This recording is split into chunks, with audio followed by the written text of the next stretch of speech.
Hello viewers, welcome to my channel mathics and technique. আজকে আমরা September মাসের যে মডেল অ্যাক্টিভিটি টাস্ক দেওয়া হয়েছে বা দেওয়া হবে ক্লাস 10-এর পার্ট 6, সেটা আজকে আমরা আলোচনা করব। সম্পূর্ণ ভিডিওটি দেখো, প্রথম থেকে শেষ পর্যন্ত সুন্দর করে দেওয়া আছে, তাই ভিডিওটি সম্পূর্ণ দেখো, তাহলে তোমাদের অনেক উপকার হবে। আর যারা চ্যানেলে নতুন আছো অবশ্যই সাবস্ক্রাইব করো, তাহলে পরবর্তীতে আমি কোনো ভিডিও আপলোড করবো তোমাদের কাছে নোটিফিকেশান পৌঁছে যাবে। তাহলে ভিডিওটি শুরু করা যাক। আর ভিডিওটি সম্পূর্ণ দেখো, ভালো লাগলে অবশ্যই কমেন্ট করে জানিও কেমন লাগছে। মডেল অ্যাক্টিভিটি টাস্ক সেপ্টেম্বর মাসে যেটা দেওয়া হয়েছে বা দেওয়া হবে পার্ট 6 ক্লাস 10-এর গণিত নিয়ে আজকে আমরা আলোচনা করব। বহুমুখী উত্তরধর্মী প্রশ্ন। একে বলেছে যে এক্স সমানুপাতিক ওয়াই স্কোয়ার এবং ওয়াই ইকুয়ালস টু 3 যখন এক্স ইকুয়ালস টু 9, তাহলে এক্স ইকুয়ালস টু 25 হলে ওয়াইয়ের ধনাত্মক মান কত হবে সেটা বার করতে হবে। তাহলে অপশান এতে বলেছে 5, বিতে বলেছে 8, সিতে বলেছে 16, ডিতে বলেছে 32। কোনটা হবে সেটা আমাদের বার করতে হবে। কী করে করব? যে দেওয়া আছে এক্স সমানুপাতিক ওয়াই স্কোয়ার, তাহলে আমরা লিখতে পারি X equals to K into Y square, যেখানে কেটা হচ্ছে একটা নন জিরো ভেদ ধ্রুবক বা অশূন্য ভেদ ধ্রুবক, যেটা খুশি লিখতে পারো। তাহলে ওয়াই ইকুয়ালস টু যখন 3 আর ওয়াই ইকুয়ালস টু 3 যখন এক্স ইকুয়ালস টু 9, তাহলে এখন এখানে এক্স আর ওয়াইয়ের মানটা বসিয়ে দিয়েছি। ওয়াইয়ের মানটা বসিয়ে দিয়েছি কত? এই এক্সের মানটা 9, যখন ওয়াইয়ের মানটা কত 3 স্কোয়ার, তাহলে 9 equals to K into 3 square বা 9 ইকুয়ালস টু কে ইন্টু 9।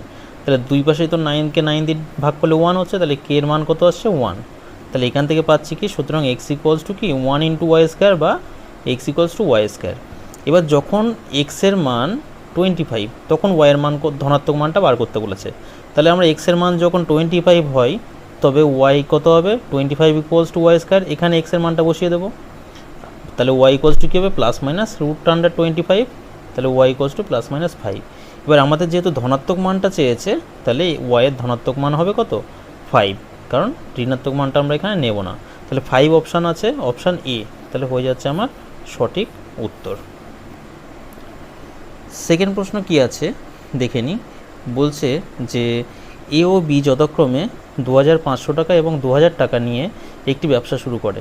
1 বছর পরে ব্যবসায় 720 টাকা ক্ষতি হলে এর ক্ষতি হয়। অপশান এতে বলছে 450 টাকা, অপশান বিতে বলছে 400 টাকা, অপশান সিতে বলছে 320 টাকা, অপশান ডিতে বলছে 500 টাকা।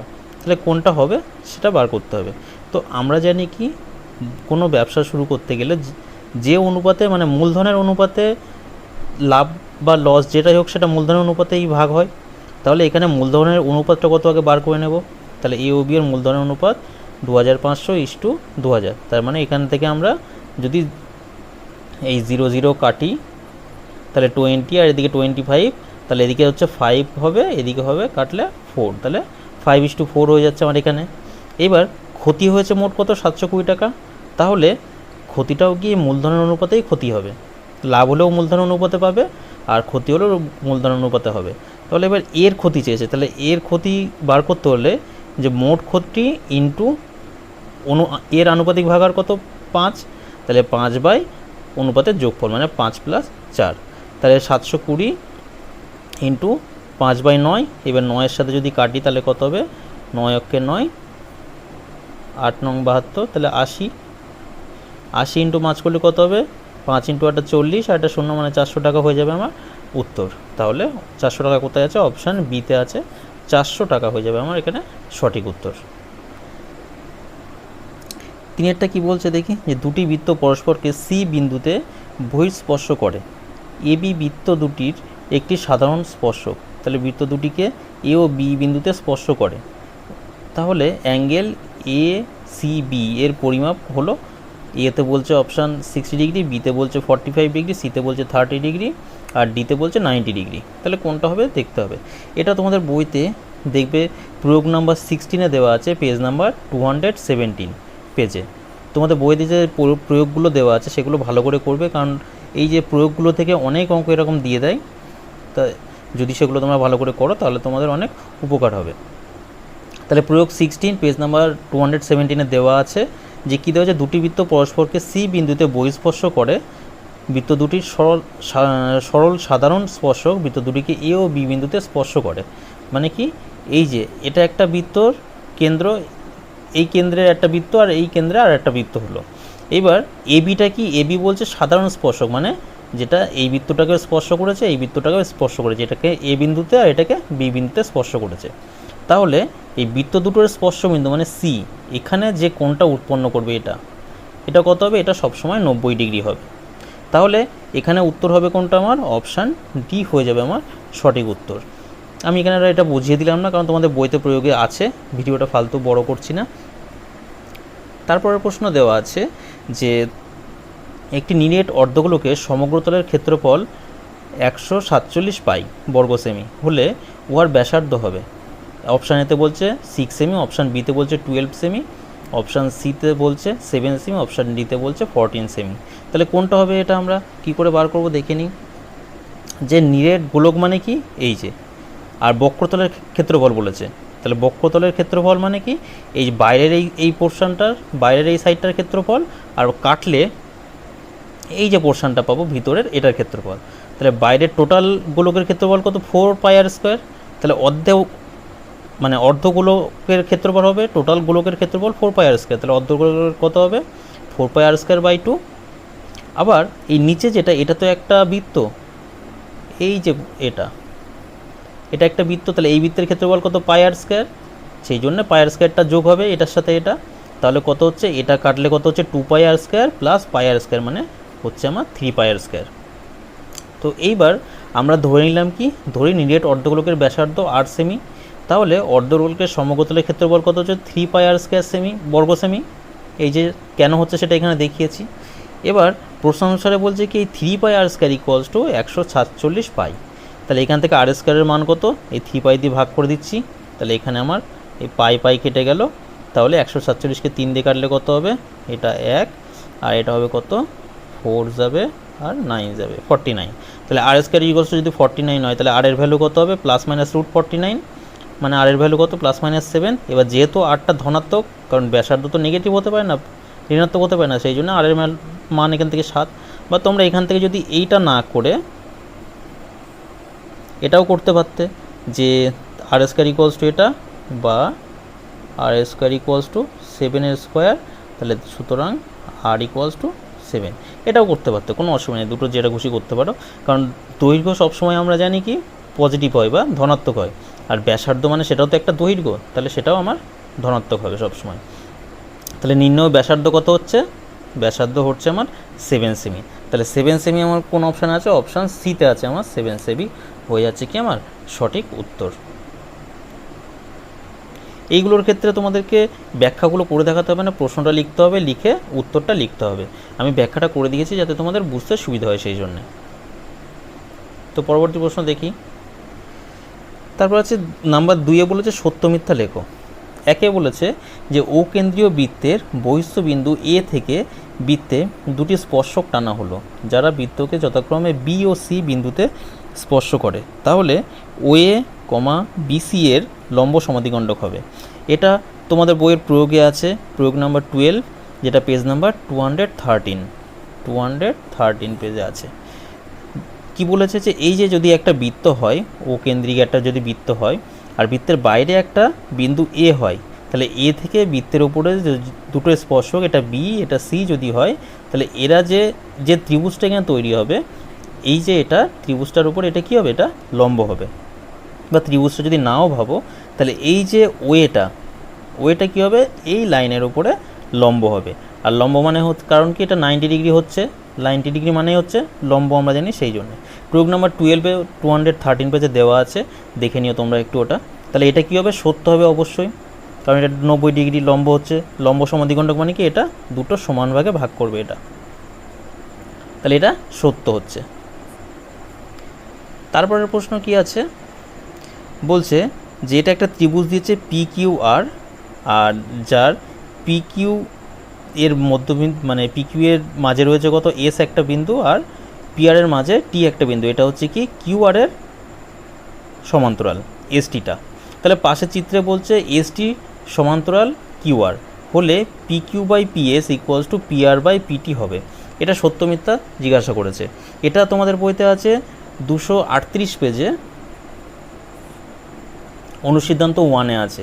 তাহলে অনুসিদ্ধান্তগুলোও তোমাদেরকে করতে হবে ভালো করে, কারণ সেখান থেকেও কিন্তু দিয়ে দিতে পারে। ওখানে কি ছিল যে যদি পি কিউ আর একটা ত্রিভুজ হয় যার কিউ আর এর সমান্তরাল সরলরেখা, এই যে কিউ আর এর সমান্তরাল সরলরেখা হচ্ছে কি এস টি, যেখানে পিকিউ ও পিআরকে যথাক্রমে এস ও টি বিন্দুতে ছেদ করে। এই কিউআরের সমান্তরাল সরলরেখা পিকিউকে এস বিন্দুতে আর পিআরকে টি বিন্দুতে ছেদ করছে। তাহলে পিএস বাই পিকিউ, পিএস মানে কোনটা, এই যে পিএস এই ছোটোটা বাই এই টোটাল পিকিউ এই লাইনটা সমান সমান কী হবে, পিটি মানে এই ছোটোটা বাই পিআর, এটা হবে। তাহলে এটা যদি হয়, এটাকে যদি আমরা উল্টে লিখি তাহলে কী হবে, পিকিউটা উপরে দিয়ে দিই তাহলে পিএসটা নিচে চলে আসছে, আর পিআরটাও উপরে চলে যাবে, পিটিটা নিচে চলে আসছে, তাই এটাও কিন্তু সত্য হবে অবশ্যই। সেই জন্যই তোমাদের এটা দিয়ে দিয়েছি কি সত্য। কারণ কি আমরা এটা লিখতে পারি যে 1/2 ইকুয়ালস টু যদি, বা 1/2 না লিখে 1/x ইকুয়ালস টু যদি 1/y যদি আমরা লিখি, তাহলে এখান থেকে আমরা কী বলতে পারি, বা এক্স ইকুয়ালস টু ওয়াই হয়ে যাবে। কারণ কি ওয়াইটা এদিকে গুণ করলে আর এক্সটা এদিকে গুণ করলে সেই একই হচ্ছে, এক্স ইকুয়ালস টু ওয়াই, বা এটাকে উল্টে দিলে একই হয়। তো সেই জন্যই আমরা এটা লিখতে পারি অবশ্যই। তাহলে এটা কি হচ্ছে, বিবৃতিটা সত্য। একটু ঘুরিয়ে দিয়েছে, ঘুরিয়ে দিলেও এটা কিন্তু সত্য। অনুসিদ্ধান্ত 1 থেকে পাচ্ছি আমরা 238 পেজে। তারপরে বলছে কি যে শঙ্কুর তির্যক উচ্চতা শঙ্কুর উচ্চতার দ্বিগুণ হলে শঙ্কুটির ব্যাসার্ধ হবে উচ্চতার ইন্টু √3। এটা কি হবে, এটাও সত্য হবে। কারণটা আমরা দেখছি পরের পেজে আছে, এটাও সত্য হবে, কারণটা সেটা দেখে নিই। ধরে নিলাম যে এটা একটা শঙ্কু, তাহলে শঙ্কু যদি হয়, এই যে এলটা কি, এলটা হচ্ছে তির্যক উচ্চতা, তাহলে এল একক, উচ্চতা হচ্ছে কোনটা, এই যে এইচ, এটা এইচ একক ধরলাম, আর ব্যাসার্ধ আর একক ধরে নিলাম। তাহলে এই যে এটা কি, এটা তো একটা সমকোণী ত্রিভুজ, এটা 90 ডিগ্রি, তাই তো। তাহলে এটা এবার প্রশ্নতে আমাদের দেওয়া আছে কি যে তির্যক উচ্চতা সমান সমান কি 2 ইন্টু উচ্চতা, মানে উচ্চতার দ্বিগুণ হচ্ছে তির্যক উচ্চতা। তাহলে এল সমান সমান 2h আমরা লিখতে পারি একক, সেটা লিখলাম। এবার আমরা জানি কি এটা যেহেতু একটা সমকোণী ত্রিভুজ হচ্ছে, তাহলে অতিভুজের স্কোয়ার সমান সমান কি লম্ব স্কোয়ার প্লাস ভূমি স্কোয়ার। তাহলে এখানে লম্ব আছে কত এইচ, আর ভূমি আছে কত আর, তাহলে এইচ এর square plus R square equals to কী হবে, এল এর স্কোয়ার।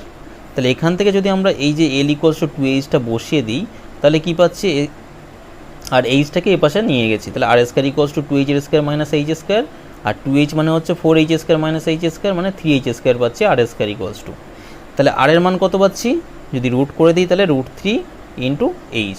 কারণ কি এইচের স্কোয়ার তো দুই পাশেই আছে, তার জন্য আউট হয়ে যাবে, আর এই 3টার যেহেতু এটা স্কোয়ার নাই তার জন্য এটা রুট হয়ে যাবে। তাহলে আর ইকুয়ালস টু কী হচ্ছে, √3h।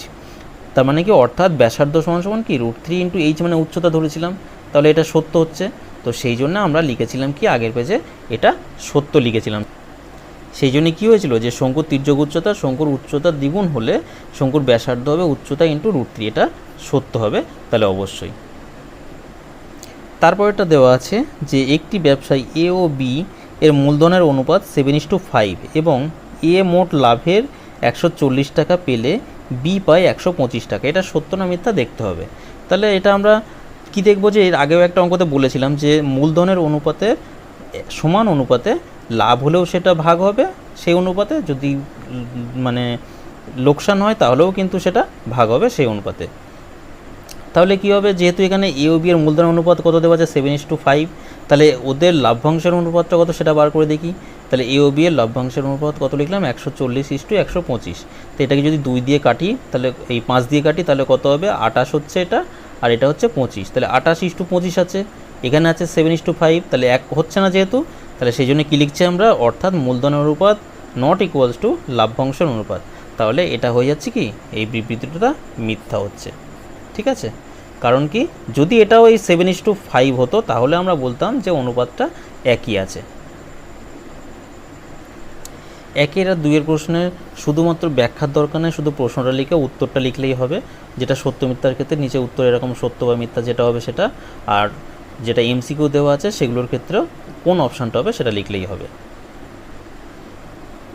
তারপর আসে 3 নম্বরের সংক্ষিপ্ত উত্তরধর্মী প্রশ্ন। এইগুলোর ক্ষেত্রে প্রশ্নটা লিখে উত্তর সম্পূর্ণটা ব্যাখ্যা করে করতে হবে, যেভাবে করে দিয়েছি ঠিক সেইভাবে করে ফেলবে। বলছে 3 জন বন্ধু এ বি এবং সি একসঙ্গে কিছু মূলধন নিয়ে একটি বাস ক্রয় করেন। তারা ঠিক করেন যে মোট আয়ের 2/5 কাজের জন্য, এটা কাজ,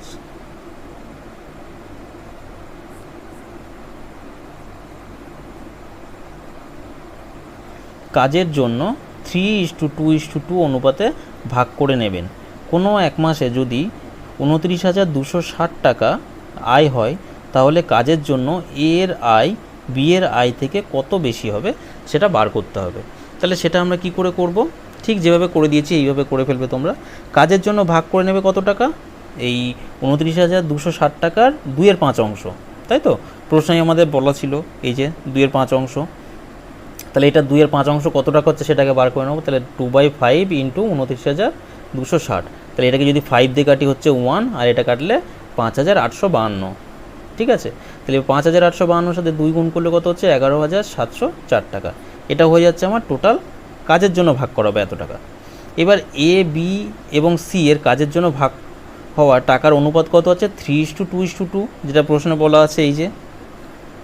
তাহলে এখান থেকে এ পাবে কত টাকা সেটা ভাগ করব কোথা থেকে, এই টাকার এই অনুপাত হবে, তাই তো। তাহলে সুতরাং 11,704 টাকা থেকে এ পাবে, অর্থাৎ এর আয় যেটা আমরা বলবো সেটা হচ্ছে কি 11,704 ইন্টু এর অনুপাতিক ভাগ আর কত 3, আর টোটাল অনুপাতের যোগফল কত হবে 3 + 2 + 2 মানে 3 2 5 আর 2 7, তাহলে 3/7 হয়ে গেল। সাথের সাথে যদি এটা কাটি তাহলে কত হচ্ছে 1,672, তাহলে 1,672 সাথে 3 গুণ করলে হচ্ছে আমার কত 5,016 টাকা। ঠিক একইভাবে বি পাবে, অর্থাৎ বি এর আয় কত হবে ওই 11,704 ইন্টু বি এর অনুপাতিক ভাগাকার কত ছিল 2, তাহলে 2/7, তাহলে সাথে সাথে কাটলে সেই একই হবে 1,672, এর সাথে 2 গুণ করলে হচ্ছে 3,344 টাকা। এবার বলেছি কি যে আমার প্রশ্নে বলা ছিল যে এ এর আয় বি এর আয় থেকে কত টাকা বেশি, তাহলে এ এর আয় বি এর আয় থেকে কত, এটা মাইনাস এটা করলেই পেয়ে যাব। তাহলে 5,016 মাইনাস 3,344 করে হচ্ছে আমার কত 1,672 টাকা বেশি, তাই তো। তাহলে এটা ঠিক এইভাবে সম্পূর্ণভাবে করে ফেলবে তোমরা, অঙ্কটা যেভাবে দেওয়া আছে সেইভাবে। তারপরে বলছে যে একটি লম্ববৃত্তাকার চোঙ এবং লম্ববৃত্তাকার শঙ্কুর ভূমিতলের ব্যাসার্ধের দৈর্ঘ্যের অনুপাত 3:4 এবং তাদের আয়তনের অনুপাত 9:8। তাহলে চোঙ ও শঙ্কুর উচ্চতার অনুপাত নির্ণয় করো। দেওয়া আছে কিসের কিসের, ভূমিতলের ব্যাসার্ধের অনুপাত দেওয়া আছে আর আয়তনের অনুপাত দেওয়া আছে। তাহলে উচ্চতার অনুপাত আমাদেরকে বার করতে হবে। তাহলে ধরে নিলাম চোঙের উচ্চতা h1 একক এবং শঙ্কুর উচ্চতা h2 একক। এবার এখন চোঙ ও শঙ্কুর ভূমিতলের ব্যাসার্ধের দৈর্ঘ্যের অনুপাত কত আছে, অনুপাত সমান সমান 3:4। তাহলে ধরি চোঙ ও শঙ্কুর ভূমিতলের ব্যাসার্ধের দৈর্ঘ্য যথাক্রমে 3r একক ও 4r একক। আমরা অনুপাত থাকলে এক্স ধরি, এবার যেহেতু এখানে আমরা ব্যাসার্ধের অনুপাত আছে সেই জন্য আমরা আর ধরেছি, এক্সও ধরতে পারো তোমরা, কোনো অসুবিধা নেই। তাহলে 3r একক ও 4r একক হয়ে গেল। এবার চোঙের আয়তন অনুপাত দেওয়া আছে কত, চোঙ ও শঙ্কুর আয়তন অনুপাত 9:8 দেওয়া আছে। তাহলে প্রশ্ন অনুসারে কি লিখতে পারবো আমরা, যে চোঙের আয়তন কত πr² হয়, তাহলে পাই ইন্টু আর এর মান কত 3r, তাহলে 3r² ইন্টু এইচ মানে কত h1, আমরা চোঙের উচ্চতা ধরেছিলাম তার জন্য h1। আর নিচে হচ্ছে শঙ্কুর অনুপাত মানে আয়তনের সূত্র কি 1/3 πr²h, তাই তো। তাহলে 1/3 পাই ইন্টু আর মানে কত এখানে আছে আমার 4r, তাহলে 4r² ইন্টু এইচ মানে কত h2 এখানে, তাই h2 লিখে দিয়েছি। তাহলে এদের অনুপাত কত আবার 9/8, তাই তো, কারণ 9:8 ছিল। এবার এখান থেকে যদি আমরা ভেঙে নিই, এগুলো সব ভেঙেছি, pi into 9 into r² into h1 মানে 3r² করলে 9 হচ্ছে, আর r² করলে r², আর এটা 1/3 ছিল, পাই ছিল, 4r² করলে 16, আর এদিকে r² ইন্টু h2। এবার আমি যদি এখানে কাটাকুটি করি, পায়ের সাথে পাই কাটলো এখানে, আর r² এর সাথে r² কেটে গেল, তাহলে হচ্ছে কত আমার উপরে, আর এই 3টা উপরে চলে যাবে, তো তাহলে 3 into 9 into h1 by 16 into h2 equals to 9/8, তাহলে h1/h2, তাহলে এই যে এটা দেখা যাচ্ছিল না, তাহলে 3 into 9 into h1 by 16 into h2 এটা থাকছে ইকুয়ালস টু 9/8 হচ্ছে। এবার h1/h2 বার করতে হবে, তাহলে নিচেরটা উপরে চলে যাবে, 16 উপরে চলে গেল, আর 3 ইন্টু 9টা নিচে চলে আসলো, তাহলে এই 9-এর সাথে 9 কেটে দিলাম, 1 হলো, আর 8-এর সাথে 1, এটা হলো 2, তাহলে হচ্ছে h1/h2 কত 2/3, তাই তো। তাহলে h1:h2 হচ্ছে 2:3, তাহলে সুতরাং চোঙ ও শঙ্কুর উচ্চতা নির্ণয় অনুপাত কত হচ্ছে 2:3। এইভাবে অঙ্কটা করতে হবে।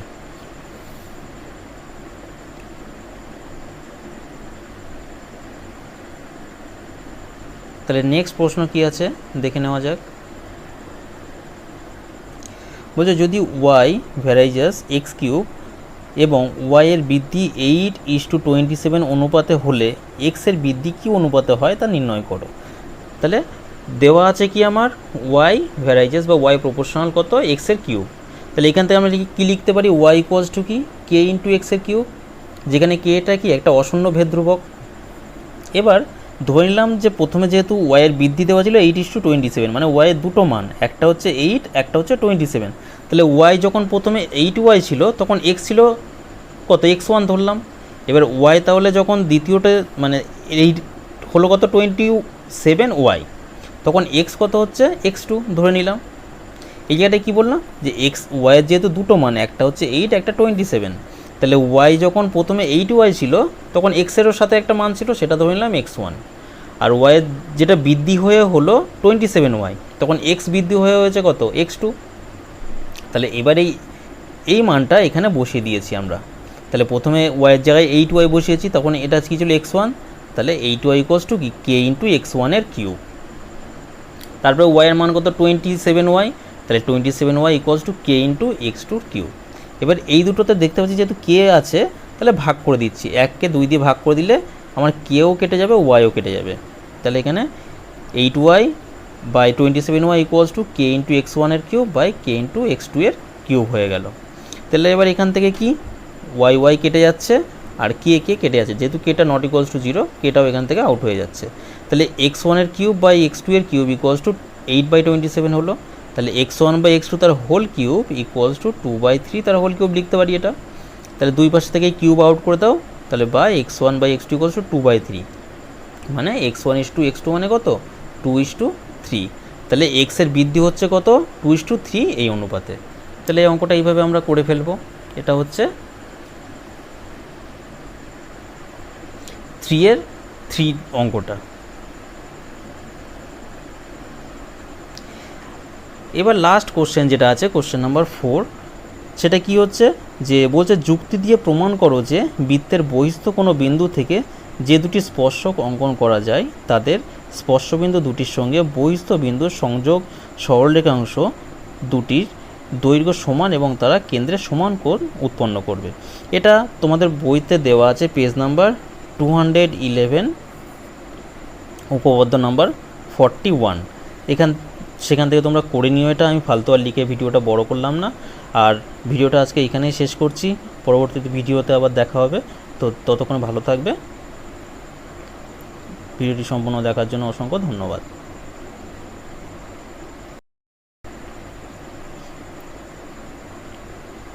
যদি চ্যানেলে কেউ নতুন হয়ে থাকে অবশ্যই সাবস্ক্রাইব করো, আর যারা সাবস্ক্রাইব করেছো তাদেরকে অসংখ্য ধন্যবাদ।